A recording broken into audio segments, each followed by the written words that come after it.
Okay, we're going to test out the mics to see if the IT issues have been resolved. Yes. We're good. All right, if members can take a seat, please, we're going to get started.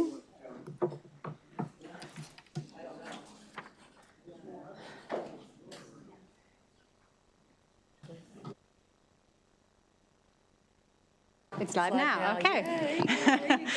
Good afternoon, welcome to the bill hearings for the Ways and Means Committee on March 31st. Today we have 11 bills. Most of these are going to be sponsor only because we've already heard the House cross file or because it is a local bill. And we're going to take senators in the order that they arrived. Senator Carrizo, you are first. Calling up SB 847. Thank you. For the record, Senator Mary Beth Carrizo, proud to represent Maryland's coast, Worcester, Wycomico, and Somerset counties, and greetings to all the members of the prestigious House Ways and Means Committee. I am here to ask for your support for SB 847, which is a Wycomico County local bill, property tax credit for the Salisbury Neighborhood Housing Services. The House cross-file, House Bill 889 unanimously passed this committee and passed the House floor by 128-1, and also passed the Senate, SB 847 passed the Senate unanimously. And just as a reminder, this local legislation would authorize Wycomico County and its municipalities to grant a property tax credit for real property owned and redeveloped by the Salisbury Neighborhood Housing Services, Inc. And the Salisbury Neighborhood Housing Services, Inc. is a private nonprofit organization dedicated to expanding affordable home ownership and strengthening the neighborhoods in Salisbury and Wycomico County, focusing on stabilizing distressed neighborhoods and restoring aging and vacant homes. This organization has been in operation for over 30 years and is chartered with Neighbor Works America, which is a congressionally chartered national nonprofit that supports efforts to expand housing access. And this legislation is supported, this local bill is supported by the Wycomico County Council and the Wycomico County Executive, and I would ask for your favorable consideration for Senate Bill 847. Thank you. Any questions for the bill sponsor? All right, seeing none, this ends the hearing on Senate Bill 847. Thank you for coming over. Thank you. It's been a pleasure to be with you. Next, we'll go to Senator Quarterman, SB 193.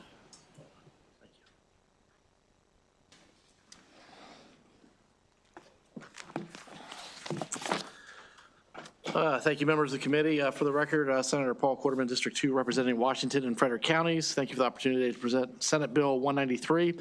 This bill provides a sales and use tax exemption for construction materials and warehouse and equipment used in a targeted redevelopment area in Washington County.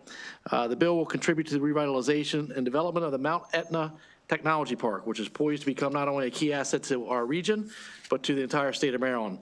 The proposed exemption is a critical step in making the park more attractive to potential investors and incentivizing the development of the park, which will enhance the region's ability to attract high-tech industries, research centers, life sciences, and manufacturing operations. We have seen this approach taken before, most notably and admittedly on a much larger scale, but with the success nonetheless of the development of Tradeport Atlantic.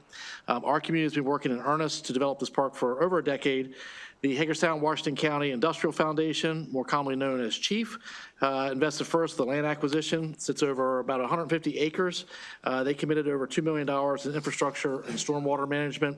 Our county themselves has invested over $18 million in road and bridge infrastructure project connecting a major thoroughfare to the east end of Hagerstown through the park and connected to the Hagerstown Community College Emeritus Medical Center. Additionally, the county is investing another $3 million for additional connectivity. Total investment all in is a little over $25 million that our locals have made in this park. Again, it is poised to be transformational to not only our area, but throughout the state. You'll find a letter of support from the Washington County Commissioners, the Washington County Chamber of Commerce, our Greater Hagerstown Committee, Chief, et cetera. So again, we hope to have your support, and we thank you for your time and request a favorable report. Thank you. Any questions for Senator Quarterman? Okay, not seeing any. This ends the bill hearing for SB 193. Next, we will go to Senator Hershey, SB 833. Senator Hershey. Oh, I'm sorry. I'm looking at the wrong name here. Senator Salling, SB 980. Thank you for the compliment. Appreciate that. Thank you so much. For the record, Senator John Ray Salling, I want to thank the Ways and Means and the committee for the opportunity to present Senate Bill 980. It's a property tax credit for dwelling home of disabled veterans and surviving spouses alterations. As a veteran myself, I know the sacrifices of our men and women in uniform have made to protect our freedoms. With our service members, when they come home, we have a duty to look out for them. That means making sure that they can afford to stay in their communities and protect, and to protect for their home. As amended, Senate Bill 980 removes the existing income limits and disability ratings required used to determine eligibility for the local property tax credit for disabled veterans and their spouses. Instead, it allows our counties and municipalities to set its own eligibility criteria. Senate Bill 980 shifts authority over to the disabled veterans property tax credit to local governments. Rather than a one-size-fits-all approach, Senate Bill 980 allows counties and municipalities to determine eligibility and structure to credit based on their own community needs and physical situations. This also provides flexibility, that is, to adapt programs over time and ensure it remains sustainable. Most importantly, this bill preserves the intent of the credit, which is supporting disabled veterans and their surviving spouses, while it's making it more practical and effective at the local level. I want to thank you for this opportunity to present Senate Bill 980, and I respectfully ask for a favorable report, and thank you very much. Thank you. Committee members, any questions? All right, that ends the bill hearing for Senate Bill 980. Thank you. Thank you very much. I don't see any other senators in the room, so I do see Senator King's Chief of Staff, Patty Horton, is here, and we'll let her come up for, do you want to take them in numerical order, or would you prefer to? It's up to you. Okay, why don't we go in numerical order then? SB 344. Thank you, members of the committee. Patty Horton for Senator King. Senate Bill 344 aligns two tax laws related to agrivoltaics so that both the agricultural use assessment and the personal property tax incentives extend through December 31st, 2030. This bill is an exact cross-file of Delegate Roberson's House Bill 734, which passed the House. So on behalf of Senator King, I respectfully request a favorable report on Senate Bill 344. Thank you. Okay, not seeing any questions. Why don't we go to SB 466? Thank you again, Patty Horton for Senator King. Senate Bill 466 adjusts the tax credit for physician preceptors in areas with healthcare workforce shortages by allowing physicians to accept students from medical schools in other states and reducing the number of hours for each clinical rotation from 100 to 90. This legislation is an exact cross-file of House Bill 595, which passed the House, and so on behalf of Senator King, I respectfully request a favorable report on Senate Bill 466. Thank you. Questions, committee members? All right, thank you, Ms. Horton, for coming over. We will go next to Senate Bill 176. Ms. Beskid is here from the lottery and will be presenting this bill. Thank you, Delegate. Do I get to call you acting chair?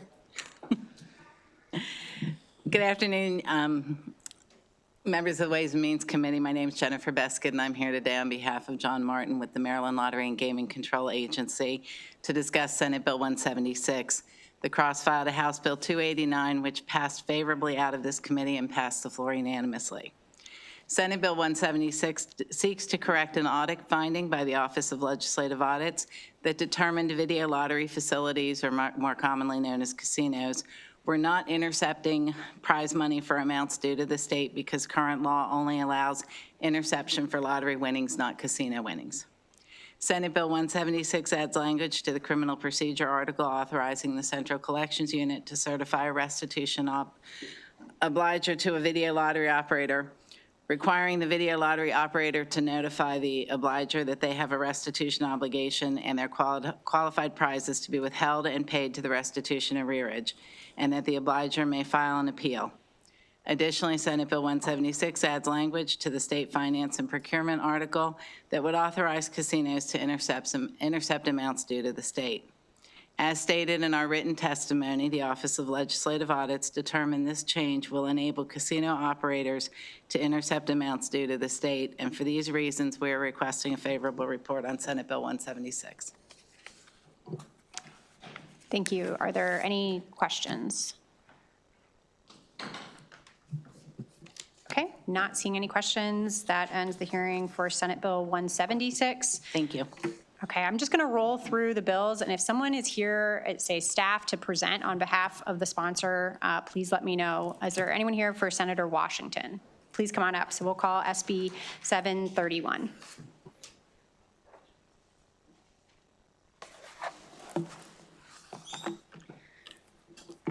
Good afternoon, Chair Wilkins, Vice Chair Fellmark, and members of the committee.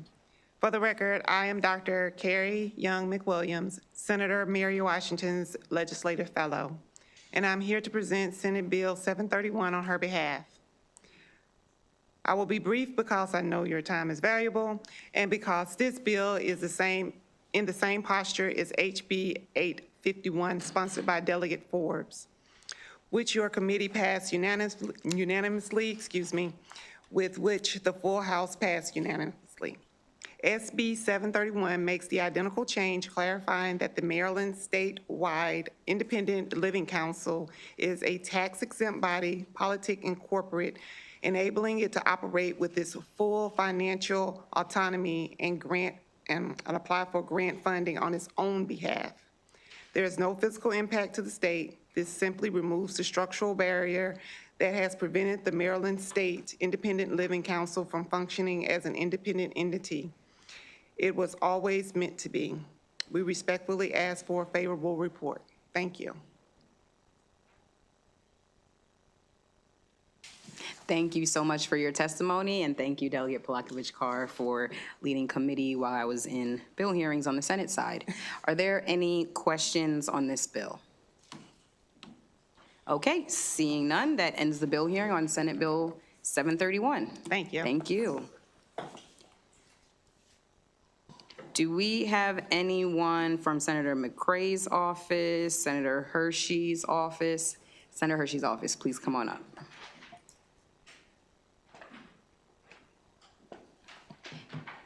You have 2 minutes, and thank you so much. Thank you. Good afternoon, members of the committee. My name is Isabel Ward, and I'm here to present Senate Bill 833 on behalf of Senator Steve Hershey. Senate Bill 833 is supported by Queen Anne's County Commissioners, the Board of Education, and the county delegation, whose letter you have on file. It is in the same posture as House Bill 569, which passed this committee unanimously. I respectfully urge a favorable report. Thank you so much for the brief testimony. Are there any questions? Okay, seeing none, that ends the bill hearing on Senate Bill 833. Thank you for your time. Do we have anyone from Senator Kramer's office or representing the Anne Arundel County Senators for Senate Bill 851? Please come on up.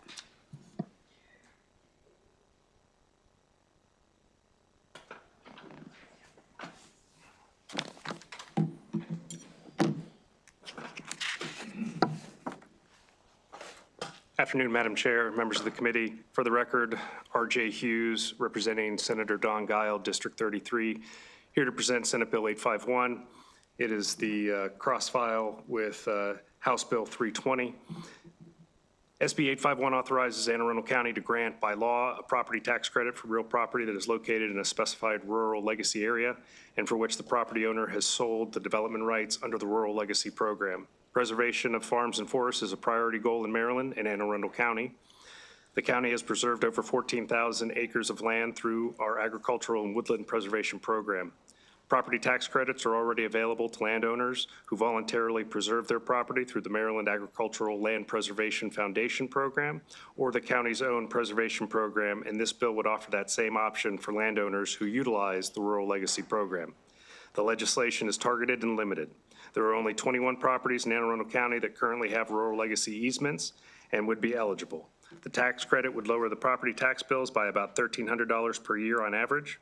That is not dramatic, but it is important to those landowners and is significant for the narrow profit margins on farms. SB 851 is limited in scope and consistent with the intent of existing law.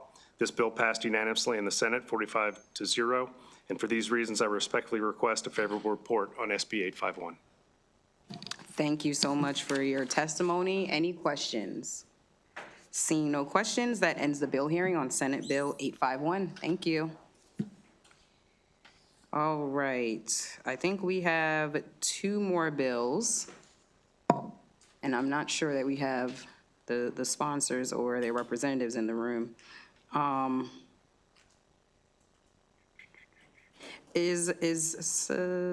Let's see. Okay. If we have folks representing Senate Bill 520, please come on up.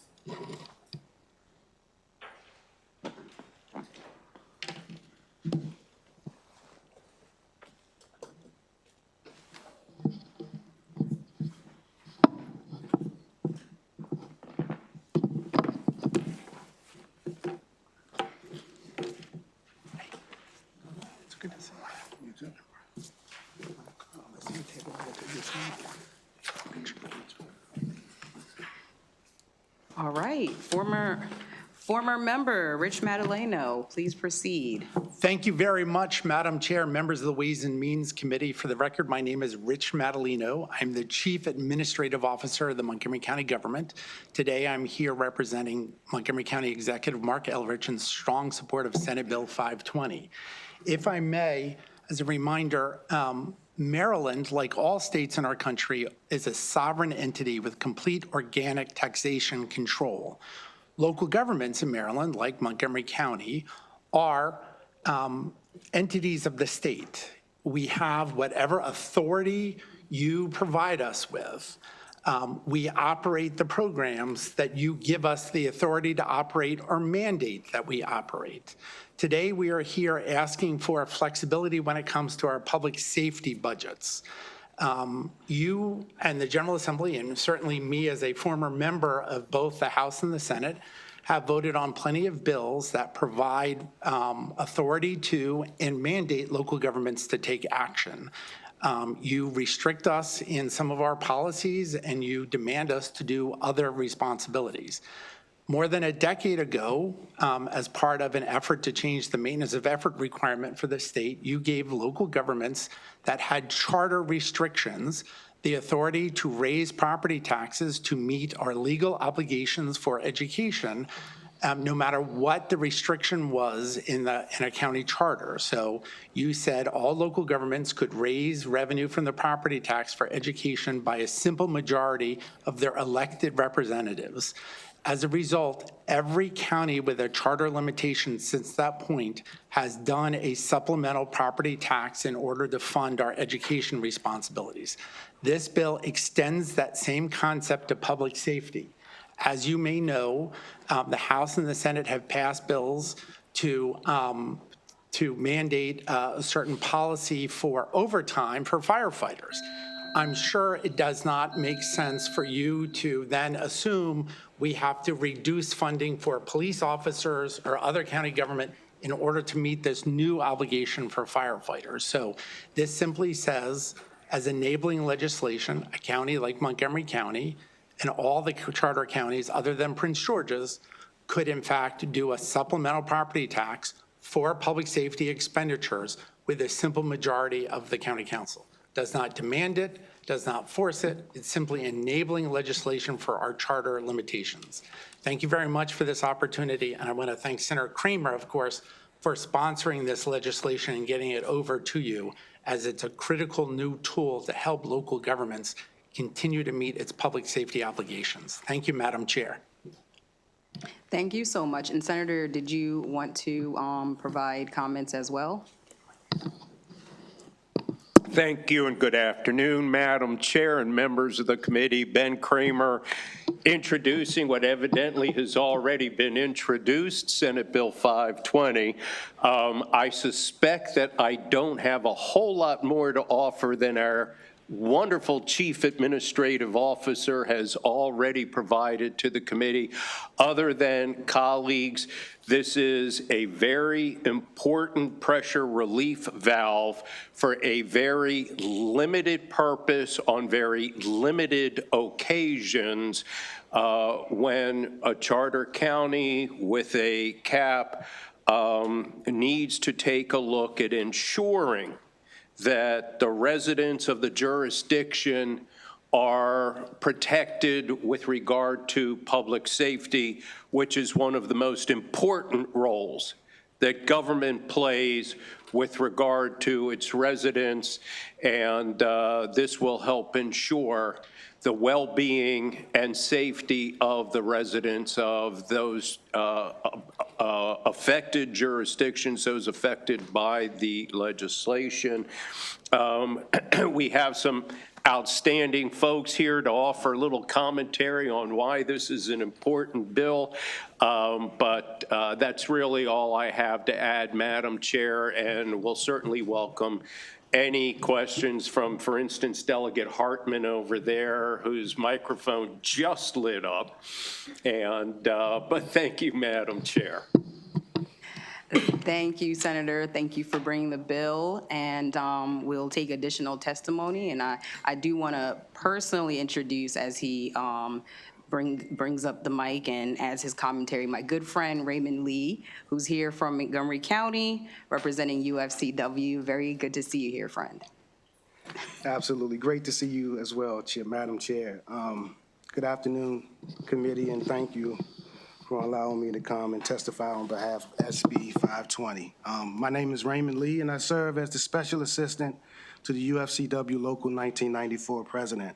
On behalf of our members of UFCW Local 1994, we respectfully submit this testimony in support of SB 520, which provides charter counties with the narrowly tailored mechanism to exceed property tax limitations for the express purpose of funding approved public safety budgets. UFCW Local 1994 McGeo represents thousands of public service workers across Montgomery County, including personnel in the Sheriff's Office, 911 emergency communication specialists, Department of Corrections employees, and frontline staff who deliver emergency behavioral health services. Many of our members are people that residents rely on in moments of crisis, answering emergency calls, ensuring safety in our courts and communities, and providing essential mental health services to some of the county's most vulnerable population. Across Maryland's charter counties, calls for emergency response, behavioral health intervention, and crisis services continue to grow. In Montgomery County alone, more than 114,000 mental health-related calls were made to county helplines and 911 in 2024. At the same time, oversight reports have identified significant gaps in crisis response capacity and coordination. Addressing these challenges require investments in personnel, training, coordination, and infrastructure. As public safety needs continue to evolve, counties must retain the ability to make strategic investments in the personnel and programs that safeguard our communities. This legislation provides a balanced approach that respects local decision-making while ensuring the essential public safety services, including those delivered by our members, are not compromised by rigid fiscal constraints. For these reasons, UFCW Local 1994 McGeo respectfully urges for a favorable report. Thank you. Good afternoon, Madam Chair, members of the committee. My name is Lee Holland. I'm the president of the Fraternal Order of Police, Lodge 35, Montgomery County, and I represent over 1,000 active and retired law enforcement officers. Law enforcement agencies within the state of Maryland and across the nation are currently in a fight for a small number of applicants who want to serve as law enforcement officers. It should come as no surprise when I tell you that Montgomery County Police Department is facing the same recruitment and retention issues that are affecting agencies nationwide. My members are exhausted, patrol officers are routinely working overtime to ensure shifts are adequately filled, and detectives are burned out from carrying a heavy caseload, all in an effort to keep Montgomery County safe. Local officials should have the ability to implement a tax increase for funds specifically allocated for public safety in times of need, just as the option exists for education funding. While the allocated fund hiring market, ensuring enough officers are available to consistently fill shifts, relieving stress and burnout, it would also have the ability to invest in technology and resources to help officers perform their duties more effectively. These funds would not only enhance public safety, but also protect the safety and well-being of my members. Senate Bill 520 does not mandate a tax increase. It simply gives local elected officials the options to act when necessary to protect public safety. For these reasons, Montgomery County Fraternal Order of Police Lodge 35 respectfully urges a favorable report on Senate Bill 520. Thank you. Thank you so much. Good to see you. We do have at least one question. Delegate Hartman.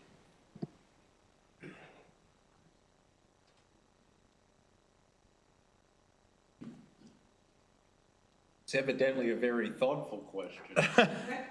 Waiting for the, thank you, Madam Chair.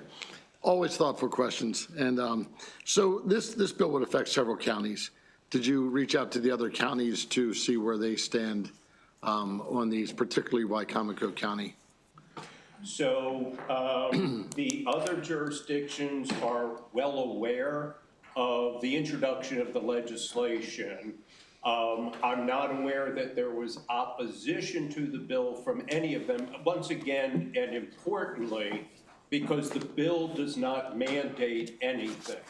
It simply provides that for those jurisdictions who choose on any given occasion to take advantage of this pressure relief valve, they can do so, but it puts it in the hands of local government. In other words, it'll be entirely up to Wycomico to decide, hey, we want to put this to use or we do not. And that'll be a local government determination, just as it will be for the other jurisdictions. So I'm not aware that any of the jurisdictions expressed opposition. And to be honest with you, I don't recall whether Wycomico offered any testimony or not. I don't remember. You said they're well aware, so how were they made aware? Were they notified by your office or? I believe Montgomery County and it may have been Prince George's at one point had met with several of the other jurisdictions, I believe all of the charter counties, also through NACO. So nothing emphatic, just outreach. nothing emphatic that they were reached out to and responded. Just, you believe? Yeah, my understanding is that all the jurisdictions are well aware of, and there may have been testimony from Wycomico, I don't recall, and I wouldn't know without going back to the Senate file if they weighed in or not, so I do not recall. Do you know how my senator voted on this bill? Would that be the good Senator Hershey or the good Senator Carozza? I believe it would be the good Senator Carozza. I believe you're correct. You know what? I could tell you. Hold on. That's right. You know, Thank you for your help. inquiring minds. I'm sure I could give you that. We'll speak offline. Thank you. All right, fair enough. Thank you for the question. And I do have a question for Mr. Madaleno. I definitely think that our public safety budget, our law enforcement officers, and I think that, you know, residents across the state are certainly would like to see further resources around public safety. But I do have a concern, since Montgomery County is before us, that, you know, we have a proposal on the table right now for a property tax increase potentially.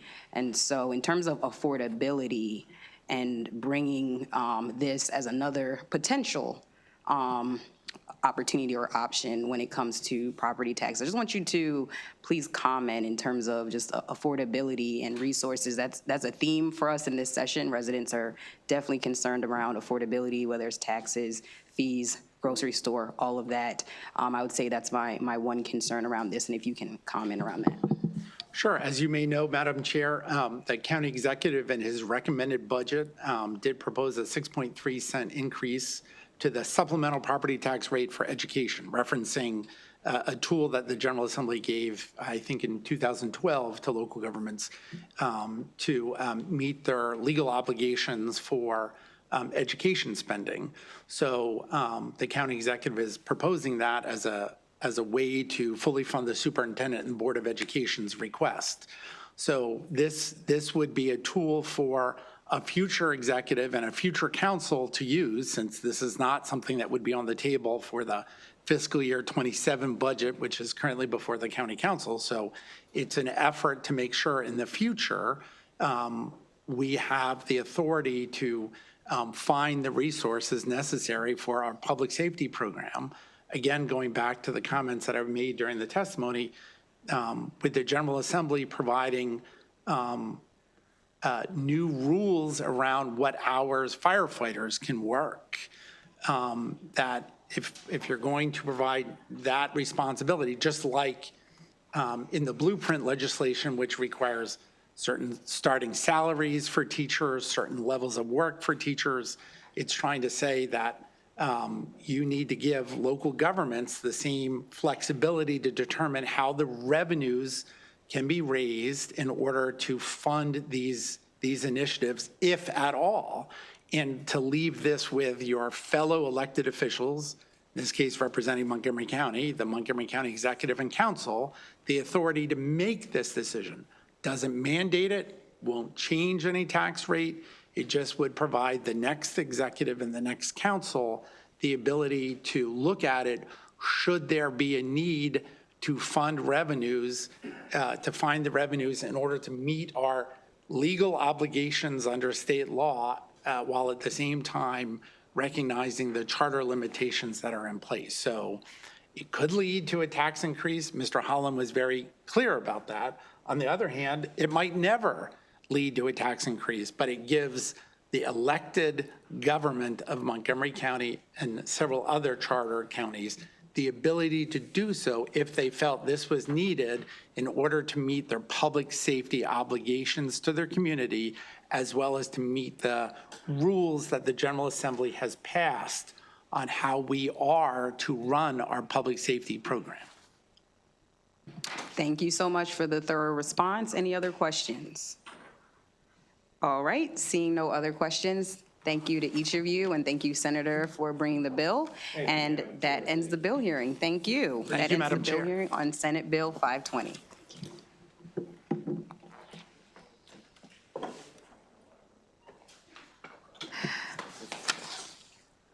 The next bill is Senate Bill 756, represented from Senator McCrae's office.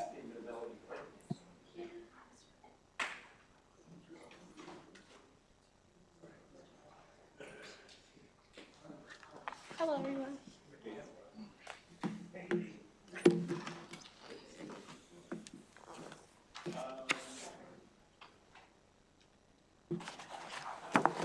Good afternoon, Chair, Vice Chair, and members of the committee. My name is Tamika Winkler. I'm here on behalf of Senator McCrae. He sends his apologies that he's not here today. He had 3 bills upstairs saying appropriations, or down here, I don't know what floor it is, sorry.